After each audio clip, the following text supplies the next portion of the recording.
अयनेषु च सर्वेषु यथा भागम् अवस्थिताः பீஷ்மமேவாபி ரக்ஷந்து பவந்த சர்வ ஏவ ஹி. இந்த ஸ்லோகத்துல துரியோதனன் தன்னுடைய சேனை வீரர்களுக்கு கட்டளையிடுறான். அவரவர்கள் அவர்களிடத்துல நிற்கணும். ஏன்னா எந்த வியூகம் அமைச்சிருந்தாலும் அந்த வியூகத்துல அந்த கேப்ல நம்மளுடைய எதிரணி பாண்டவர்களோட சேனை வீரர்கள் நுழையக்கூடாது அப்படின்னு சொல்றான்.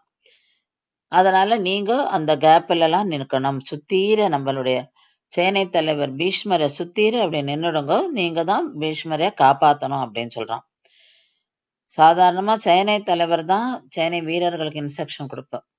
ஆனா இங்க துரியோதனன் இவன் இன்ஸ்ட்ரக்ஷன் கொடுக்கணும். அதாவது மீதி பேரோட முயற்சியெல்லாம் மட்டப்படுத்தி இவன் பேசுறான். அவனுடைய அந்த கலக்கம், அவனுடைய அந்த பயம் தான் இந்த ஸ்லோகத்துல நம்ம பாக்குறோம்.